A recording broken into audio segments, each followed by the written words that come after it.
All right, everyone, welcome back for another deep dive.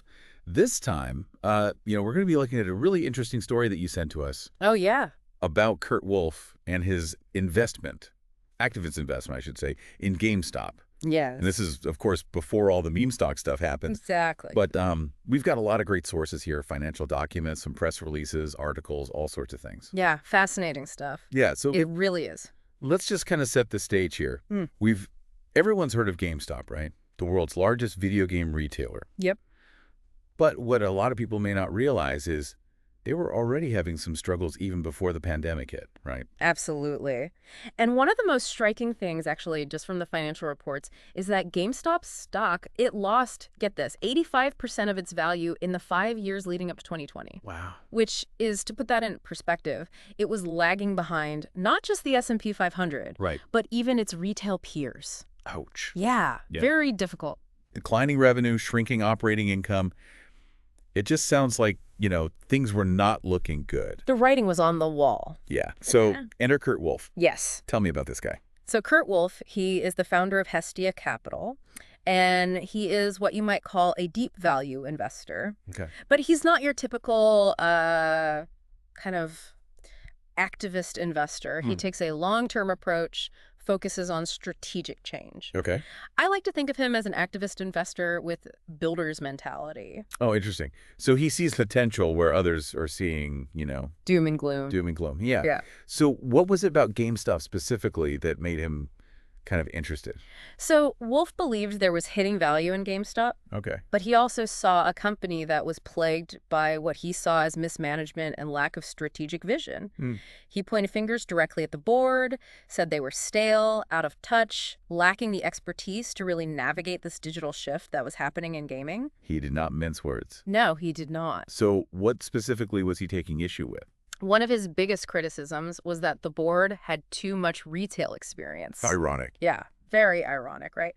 For a company that was, struggling in retail, he was arguing they were too focused on the brick and mortar stores in an increasingly digital world. Right.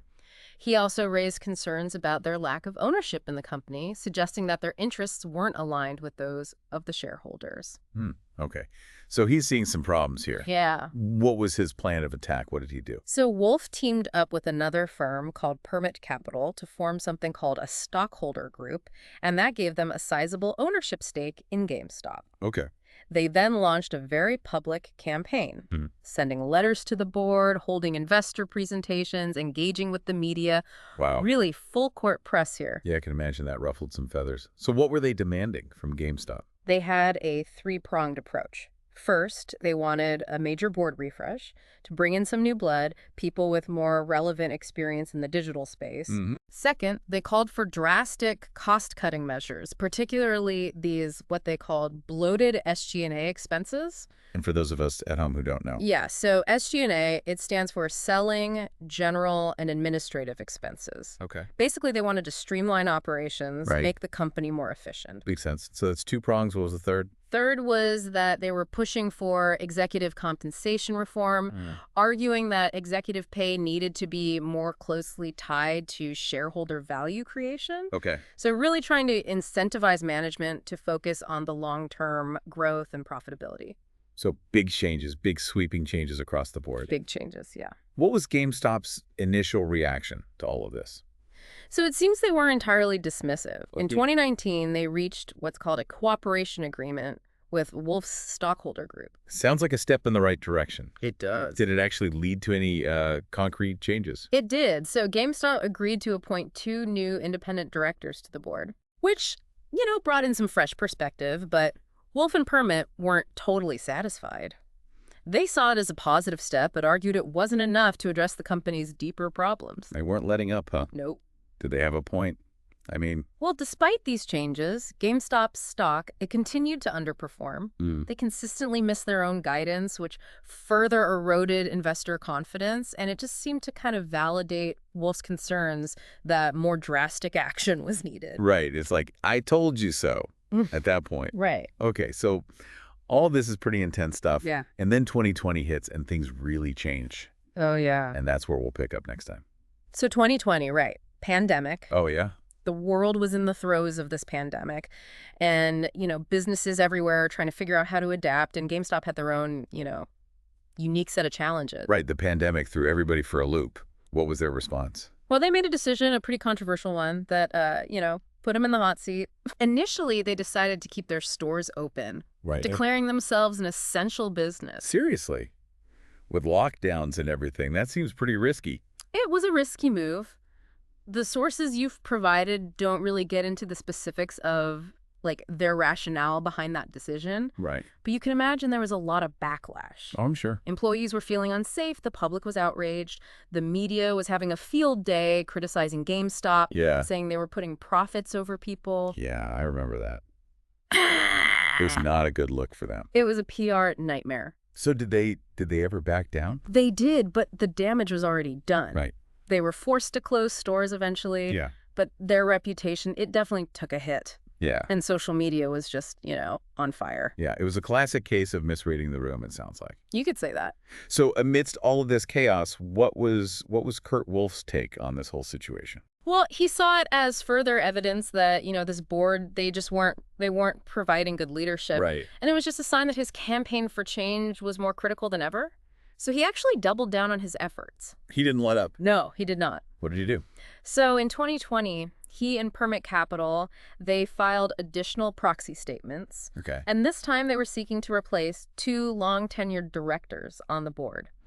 And they argued these directors, they lacked the experience to navigate these, unprecedented challenges of the pandemic. Yeah. And their minimal stock ownership just showed, again, this disconnect between their interests and those of shareholders. Okay, so turning up the heat even more here.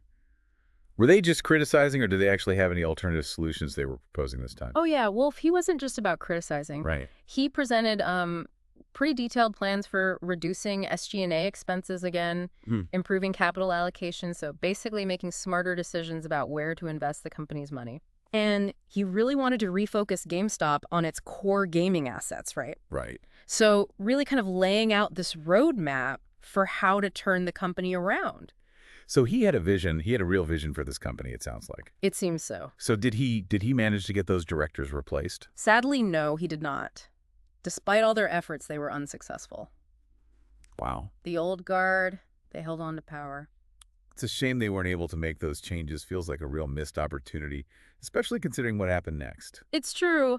You're right. This deep dive, though, is focused on Kurt Wolff's activism. Right. And his story kind of ends before the arrival of Ryan Cohen and that subsequent short squeeze that kind of, launched GameStop into the meme stock stratosphere. Right. It's fascinating to think about how different things might have been had he succeeded. It really is. Yeah, it underscores just how, how complex the dynamics are within these companies. Yeah. And the challenges of driving change, even for someone as experienced as Kurt Wolff. It really makes you wonder if those later events would have unfolded differently had GameStop been more receptive to his ideas, That's a great question.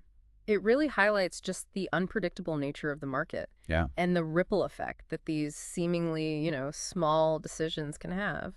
And it also reminds us that even when activists don't achieve their immediate goals, their efforts and still have a lasting impact. Right. They can plant the seeds for future change. Absolutely.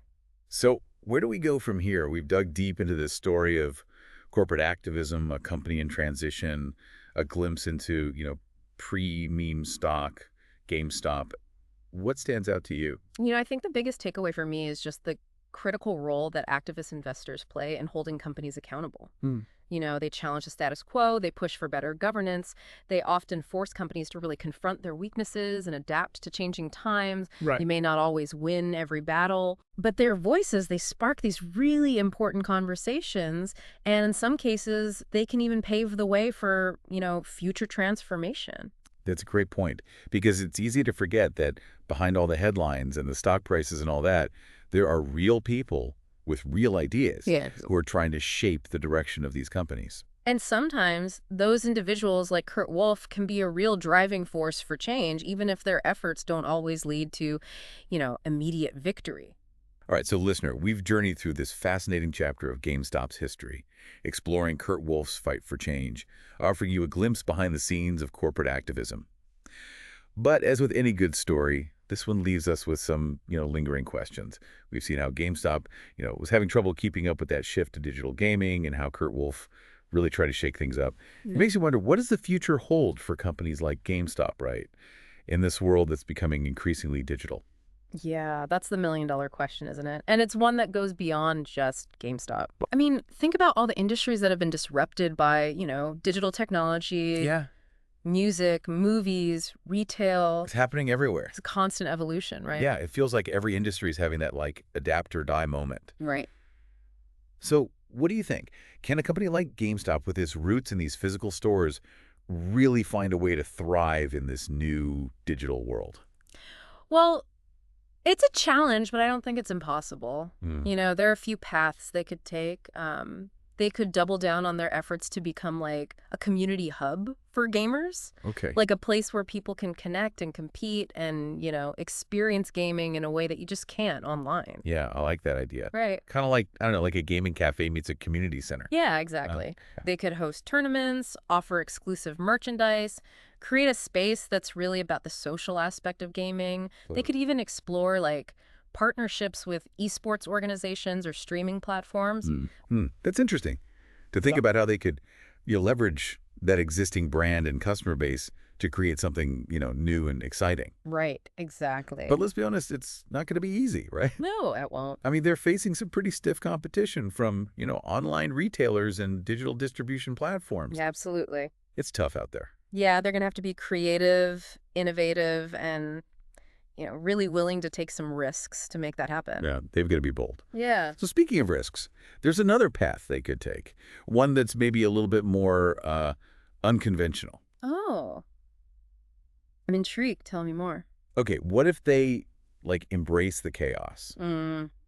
What if they leaned into this whole meme stock phenomenon Okay. and found a way to capitalize on it? Now, that's a thought-provoking idea. Right. It would be a bold move for sure, but they could try to, tap into that passionate community of investors and create something truly unique. Yeah, maybe they launch their own cryptocurrency. Wow. Okay. Or create a platform for trading, digital collectibles, things related to gaming. Interesting. It could be a way to kind of bridge the gap between their traditional business and this world of, digital assets and all that. I have to admit, you've got me intrigued.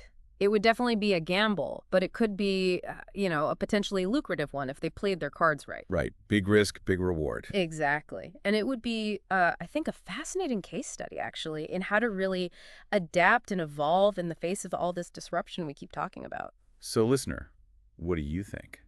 What's the future of GameStop? Do they stick to their roots, embrace the digital revolution, or take a gamble on something completely new? It's a question worth pondering. Absolutely. And, it's important to remember that this story is just one example of how companies are grappling with, the challenges of this rapidly changing world we're in. Right. The lessons that we've learned from GameStop and from Kurt Wolff's activism, they can be applied to countless industries and businesses. It's a reminder that we all need to be adaptable and open to new ideas. Right. And maybe even a little bit daring if we want to thrive in the years to come, Well said. It's a world of endless possibilities. And on that note, we'll wrap up this deep dive. We've explored the struggles of a retail giant, the bold moves of an activist investor, and the unpredictable nature of the market. Yeah, it's been a journey. It has. So keep exploring, keep questioning, and who knows?